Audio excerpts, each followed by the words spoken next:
శ్రీ విఘ్నేశాయ నమః. శ్రీ గురుభ్యో నమః. మహాసరస్వతి నమః. నమస్కారం అండి, ఎలా ఉన్నారు?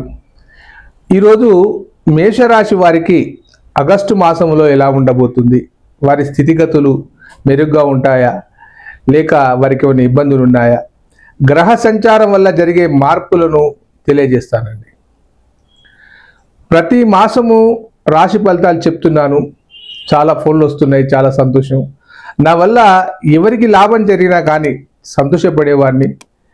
ఇదేదో డబ్బులు సంపాదించాలన్న ఉద్దేశంతో మాత్రం చేసేవాడిని కాదు.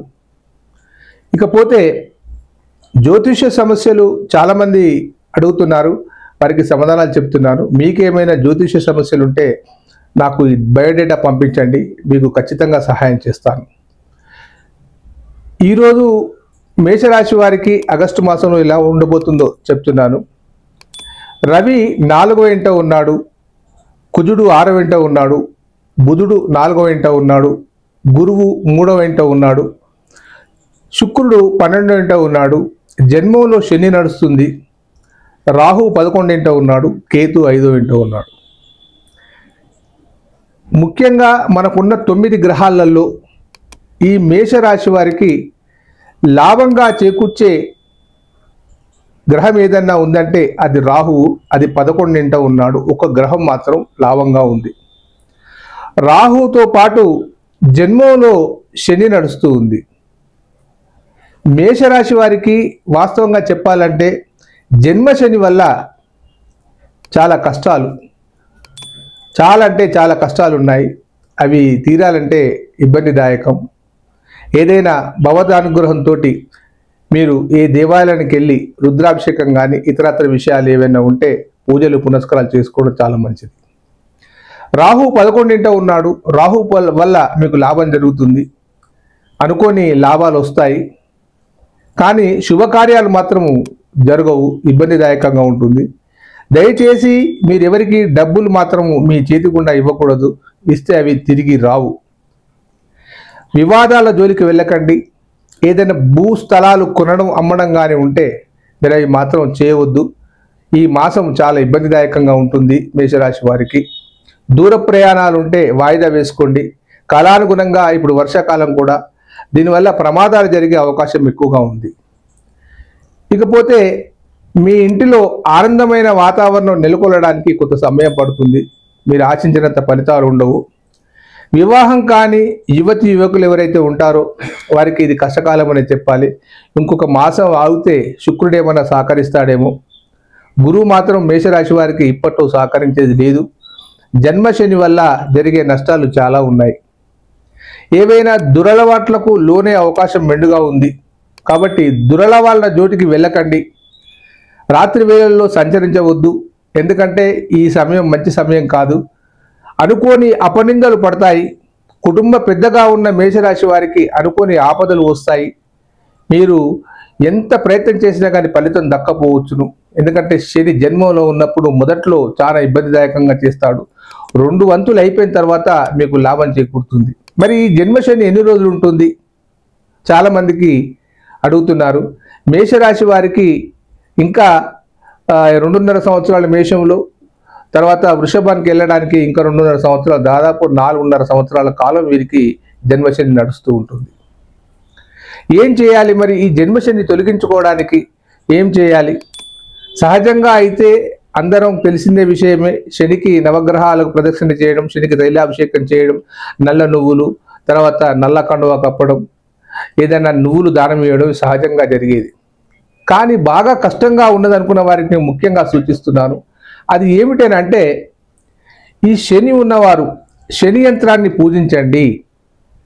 బీజాక్షరాలతో చెక్కబడి దాన్ని 18 రోజులు దాని షోడశ ఉపచారాలు చేసి గావ్యాదివాసము, జలాదివాసము, పుష్పాదివాసము, సుగంధాదివాసం ఇవన్నీ చేసి అందిస్తాం. అది చాలా పవర్ఫుల్గా ఉంటుంది. చాలా పవర్ఫుల్గా ఉంటుంది. చాలా మట్టుకు మీరు లాభం చేకూర్చే అవకాశంగా ఉంటుంది. కాబట్టి ఈ మేషరాశి వారు ఎవరైతే ఉంటే వారికి ఈ జన్మశని నుంచి తప్పించుకొని కొంత మంచి మార్గంలోకి వెళ్ళాలి, మంచి సంపాదనలోకి వెళ్ళాలనుకున్న వారు ఈ కింది నెంబర్ ఫోన్ చేయండి, నన్ను సంప్రదించండి. దాని వివరాలు, దానికి కావలసిన కార్యక్రమాలు ఎలా చేయాలి అన్ని వివరాలు క్లుప్తంగా చెప్తాను. ఇకపోతే 4వ ఇంట రవి కారణం చేత మీరు ఏ పని చేసినా కానీ ధైర్యంగా ఉండదు, మానసికంగా ఉండదు. కుజుడు 6వ ఇంట ఉన్నాడు. 3, 6, 11 స్థానాలలో ఉంటే లాభంగా ఉంటుంది. కుజుని వల్ల పోలీసుకు సంబంధించిన ఏమైనా లావాదేవీలు కానీ లేదా ఏదైనా కోర్టుకు సంబంధించిన లావాదేవీలు కానీ ఉంటే కొంత మెరుగ్గా నడుస్తూ ఉంటుంది. బుధుడు 4వ ఇంట ఉన్నాడు. వ్యాపారం చేసేవారు ఎవరైతే ఉంటారో వారికి అనుకూలమైన వాతావరణం ఉండదని చెప్పాలి. కాబట్టి మొత్తానికి ఈ మేషరాశి వారికి ఆగస్టు మాసంలో అనుకున్నమైన ఫలితాలు లేవు, అన్ని ప్రతికూలంగా ఉన్నాయి. కాబట్టి ఆచితూచు అడుగులు వేయవలసిన అవసరం ఉంది. ఆరోగ్య విషయంలో జాగ్రత్తగా ఉండాలి. తగు జాగ్రత్తలలో మీరు ఉంటేనే కానీ మీరు ముందుకు సాగలరు. కాబట్టి ఏదేమైనప్పటికీ మేషరాశి వారికి అనుకున్నంత ఫలితాలు లేవు. ఇకపోతే ఈ మేషరాశి వారు ఎవరైతే ఉంటారో వారి జాతక రీత్యా వైఢూర్యాన్ని ధరిస్తే, పగడాన్ని ధరిస్తే చాలా బాగా ఉంటుంది. ఇకపోతే నక్షత్రాధిపతి ప్రకారంగా కూడా మనం రత్నాలు ధరిస్తూ ఉంటాం. ఇప్పుడు ఎవరైతే అశ్విని 4 పాదాల వారు ఉన్నారో వారికి 33 సంవత్సరాలు దాటిన వారు ఎవరైనా కానీ చంద్రమహర్దశ నడుస్తుంది. ఇది 10 సంవత్సరాలు ఉంటుంది. ఈ చంద్రమహర్దశలో నడిచిన వారు ముత్యాన్ని ధరిస్తే బ్రహ్మాండంగా ఉంటుంది. అది లాకెట్లో కానీ ఉంగరంలో కానీ ధరిస్తే అద్భుతమైన ఫలితాలు వస్తాయి. ఇకపోతే ఈ భరణి 4 పాదాల వారు వీరు కూడా మేషరాశిలోకి వస్తారు. కానీ దశలను బట్టి మాత్రం చూసుకుంటే ఇప్పుడు వీరికి 43, 36 తర్వాత 37 తర్వాత ఉన్నవారు ఎవరైతే ఉంటారో వారికి కుజమహర్దశ నడుస్తుంది. ఈ దశ మరి వారికి అనుకూలంగా ఉందో లేదో ఒకసారి జాతకాన్ని చూస్తే కానీ తెలుస్తుంది. చివరిగా కృత్తిక 1వ పాదం, ఇది కూడా మేషరాశిలోకి వస్తుంది.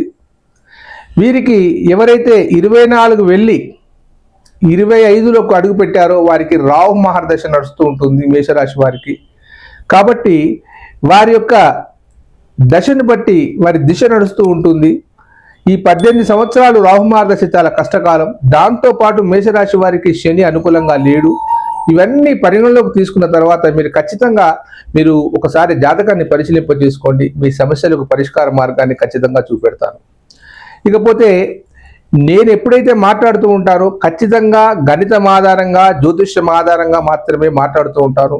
అనవసరమైన విషయాలు మాట్లాడను. జ్యోతిష్యం ఏం చెప్తుంది, గోచారం ఏం చెప్తుంది అదే చెప్తాను. కాబట్టి దయచేసి నా వీడియోను స్కిప్ చేయకుండా చూడండి. మీకు మంచి ఫలితాలు నా వల్ల లబ్ధి చేకూరుతాయని ఆశిస్తున్నాను. దయచేసి లైక్ చేయండి, షేర్ చేయండి, సబ్స్క్రైబ్ చేయండి. ఉంటానండి, మీ ప్రకాష్ గురు, ఆస్ట్రో న్యూమరాలజీ. సర్వే జన సుఖినో భవంతు.